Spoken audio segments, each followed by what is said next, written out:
Some mornings in West Africa begin with birdsong. Others begin with the low, uneasy hum of a nation holding its breath.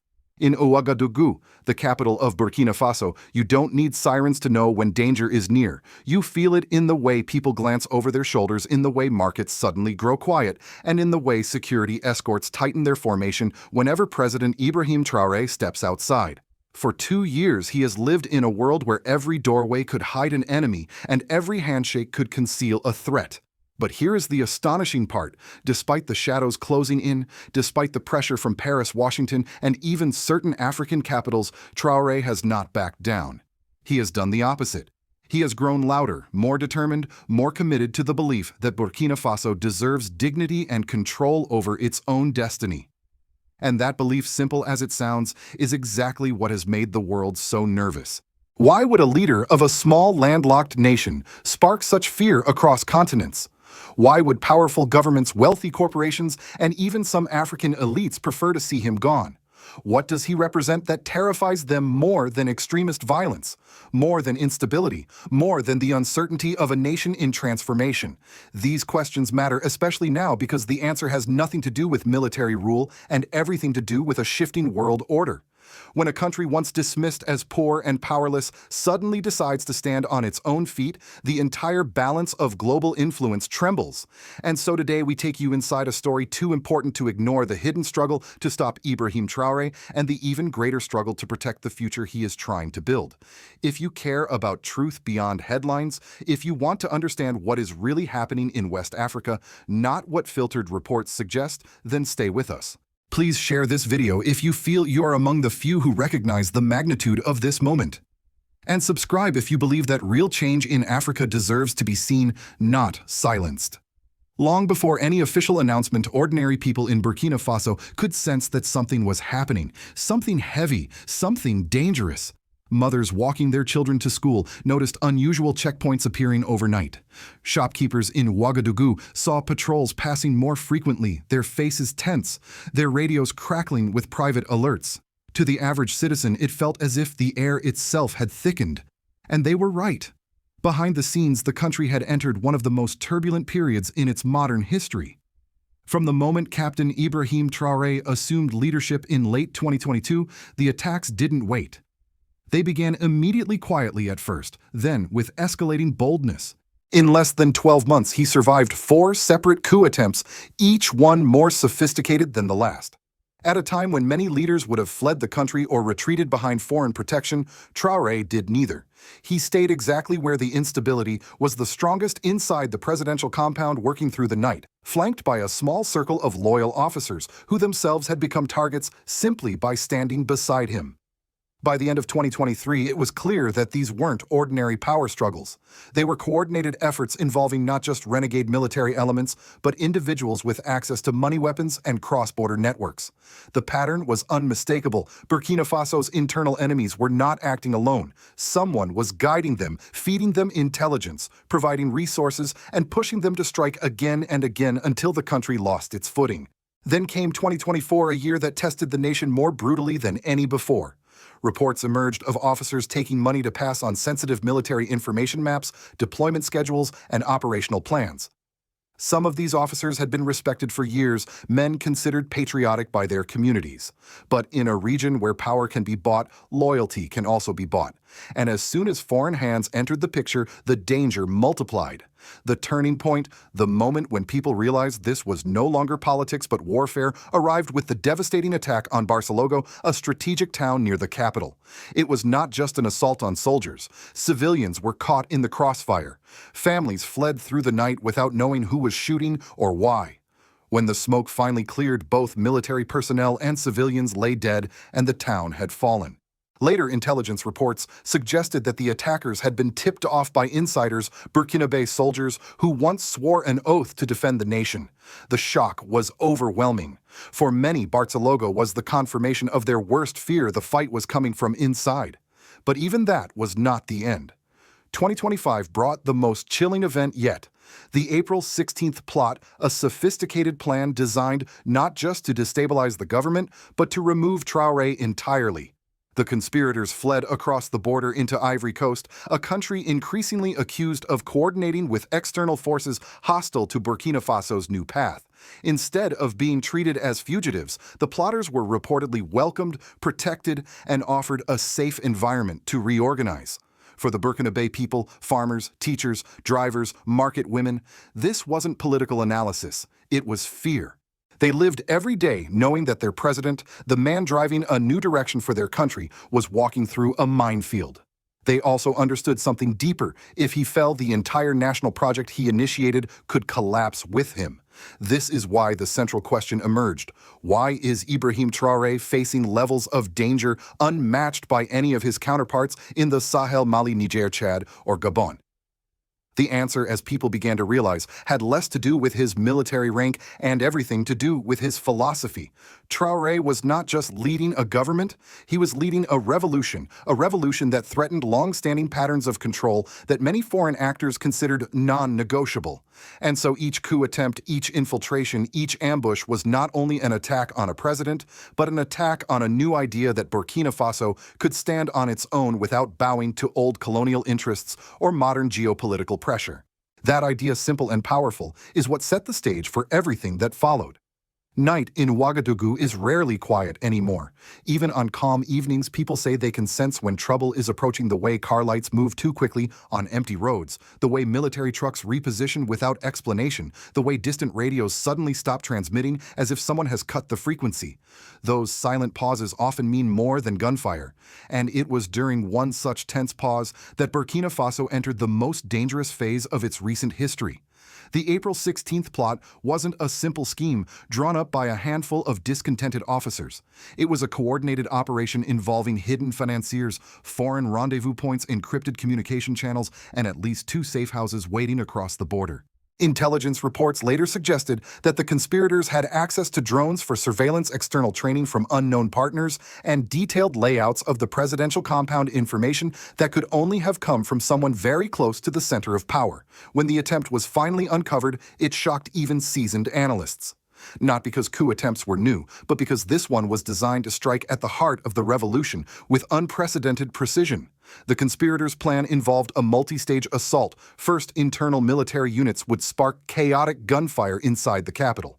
Next, sleeper cells near the National Broadcasting Center would attempt to seize communication lines. Then, a foreign-supported extraction team would evacuate key plotters. But everything changed when one small piece of information leaked to the wrong person, someone loyal to Traoré.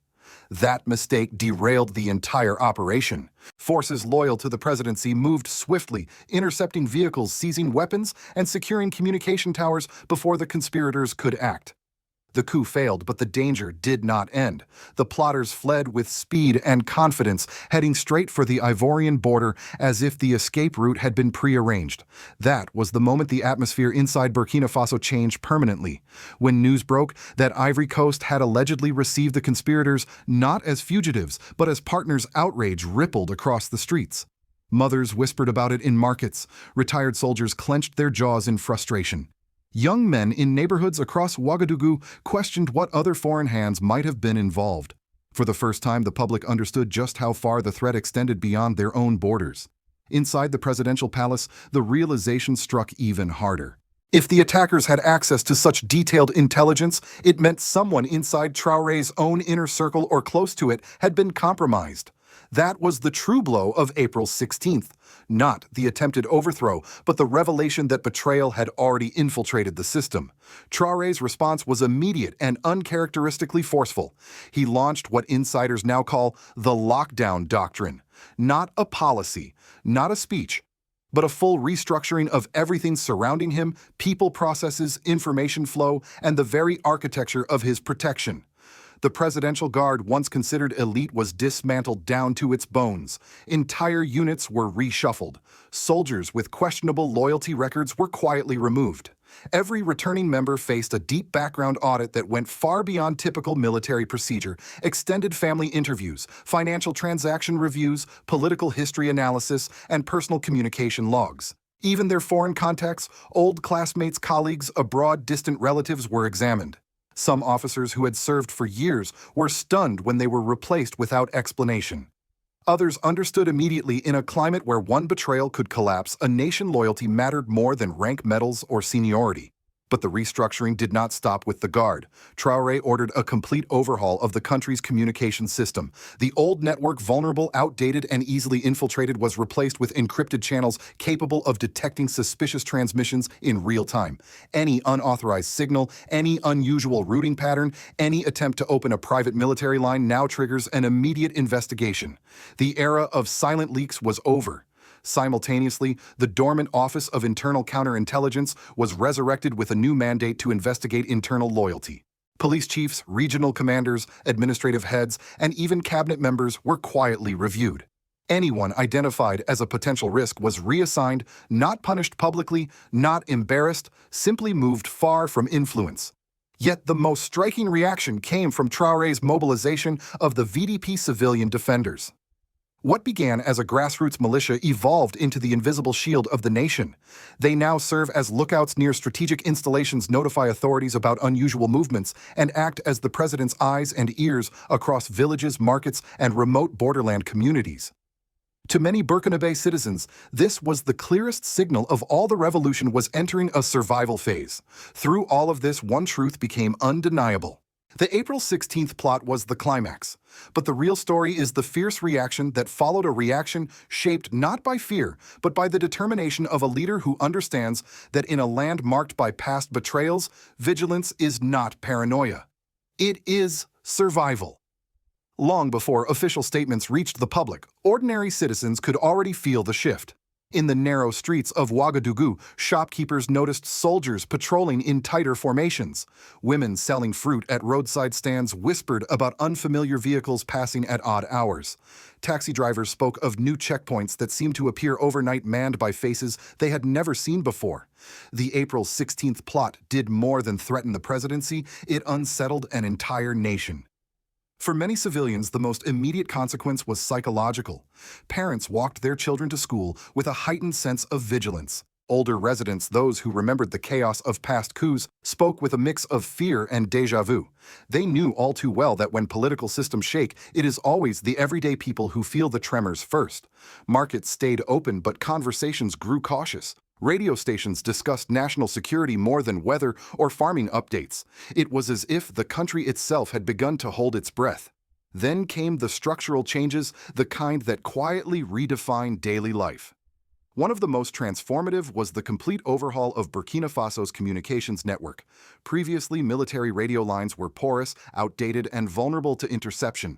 After the April plot, entire frequencies were shut down, replaced with an encrypted system capable of detecting suspicious transmissions instantly. Soldiers were assigned new devices, and every unit from border patrols to administrative desks received strict new reporting protocols. For civilians, it meant fewer rumors leaking out, fewer sudden panics triggered by misinformation, and a growing awareness that the state was monitoring communication more closely than ever. Not everyone liked it. Some feared that such intense oversight would blur the lines between security and surveillance, but others, especially those in rural communities targeted by extremist groups, welcomed the tighter control. They felt safer knowing that traitors could no longer secretly pass information to armed groups. The political landscape changed just as dramatically. The Internal Counterintelligence Office, once a silent background institution, re-emerged with sweeping authority. It began conducting quiet loyalty assessments on regional governors, police commissioners, intelligence officers, and even members of the cabinet. These evaluations weren't publicized, but the effects became visible. Long-serving officials suddenly found themselves reassigned to distant provinces. Certain agency heads were replaced without ceremony. Administrative offices experienced abrupt leadership transitions. To outsiders, it may have looked like political purging, but to those inside Burkina Faso, especially citizens living near conflict zones, these shifts felt like long overdue house cleaning. For years, people had complained that some officials were more loyal to foreign interests or private networks than to the Burkina state.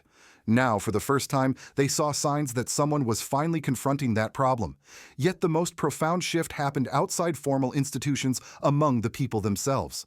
The VDP civilian defenders, originally formed to protect villages from terrorist attacks, were reorganized and elevated to a national defensive role. They began receiving improved training, better equipment, and new responsibilities. Instead of guarding only rural communities, they were strategically positioned near key infrastructure water stations, bridges, communication towers, administrative buildings. To many citizens, the VDP symbolized empowerment.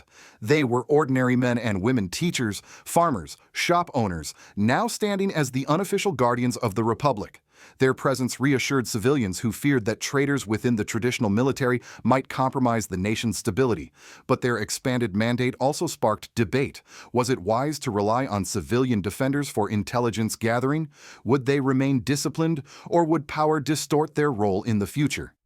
Despite the questions, one thing became clear. After April 16th, Burkina Faso entered a new era, one defined by tightened security, restructured political power, and heightened awareness among the population. For some, it meant newfound confidence. For others, unease. For all, it marked a turning point.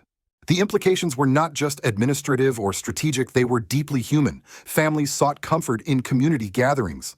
Elders reminded young people that stability has always demanded sacrifice. And throughout the nation, a quiet resilience took root. People realized that the revolution Traoré was building would not survive on hope alone. It required vigilance, discipline, and a willingness to confront uncomfortable truths. In this new landscape, every citizen understood a simple reality. Burkina Faso was no longer merely reacting to threats. It was preparing for them. Long before the broader world understood what was unfolding inside Burkina Faso, foreign intelligence agencies were already watching closely. In Washington, early morning briefings at the Pentagon began to include unusually detailed sections about the Sahel. Satellite imagery of troop movements around Ouagadougou appeared next to updates on the Red Sea and Eastern Europe. For most Americans, Burkina Faso was a name rarely mentioned on the evening news.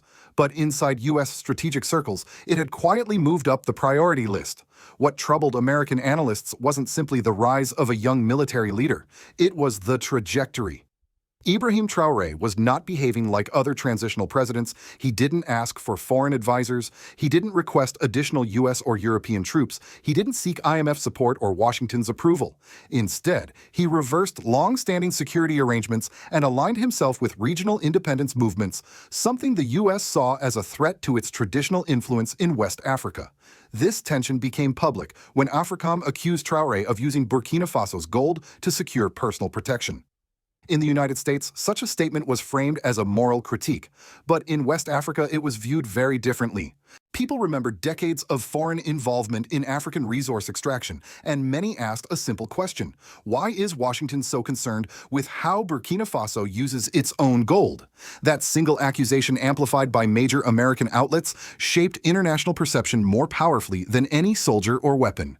When U.S. officials speak, markets react, governments reposition, and narratives shift.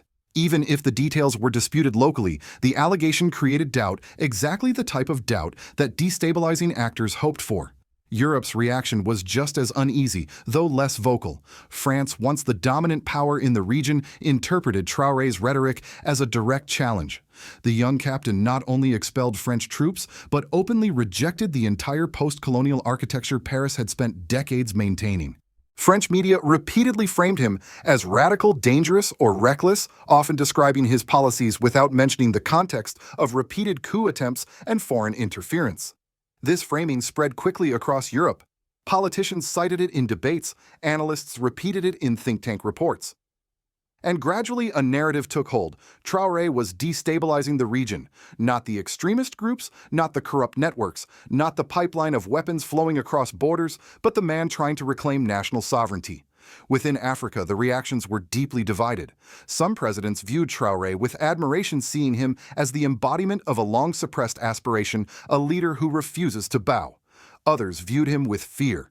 A strong, popular, anti-foreign influence leader in the Sahel threatened political stability in countries where governments had long relied on foreign backing. If Burkina Faso succeeded in charting its own path, their own citizens might demand the same. Meanwhile, the African diaspora, especially communities in the United States and France, struggled to navigate conflicting reports. When Western media highlighted claims that Traoré targeted certain ethnic groups, diaspora communities reacted emotionally. Some protested, others defended him passionately. Yet when local Burkinabe journalists dismissed the story as fabricated, mistrust deepened. The diaspora realized that they were trapped between two information ecosystems, one driven by Western interests, the other by African realities.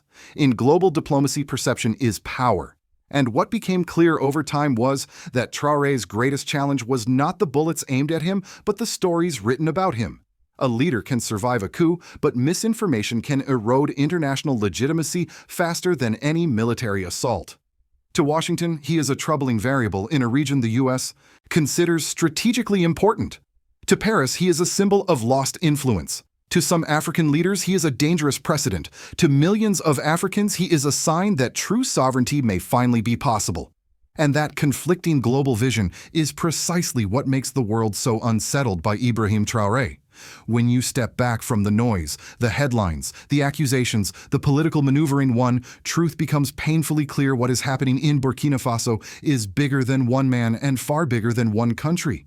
Ibrahim Traoré may stand at the center of this storm, but the storm itself is global. It is about who gets to decide Africa's future. It is about whether a nation that chooses sovereignty must pay for it with instability, isolation, or even blood. And it is about whether the world is ready for an Africa that no longer asks for permission. For older generations, especially Americans who watched the Cold War reshape nations overnight, this moment may feel familiar. A young leader emerges, rejects external control, and suddenly becomes the subject of intense scrutiny, speculation, and fear. It raises a timeless question: is the leader the threat? Or is the freedom he represents the real danger to established powers? Across West Africa, people understand the stakes. They whisper them in markets, debate them in tea shops, and pray over them in churches and mosques. They know that if Traoré falls, whether by force, by sabotage, or by narrative warfare, Burkina Faso could slip back into the cycle that swallowed so many African nations before political puppets, resource extraction, and a quiet return to business as usual. And once that cycle begins, it can take generations to escape. But the warning here isn't just for Burkinabe citizens. It is for the region, for the diaspora, and yes, even for Americans. Because the world is entering an era where instability travels faster than ever. A coup in the Sahel today can influence migration patterns, trade routes, and security cooperation tomorrow. A narrative pushed by foreign media today can shape policy debates in Washington within weeks. And the erosion of sovereignty in one African state inevitably weakens the sovereignty of all. So the question now falls to you, the viewer.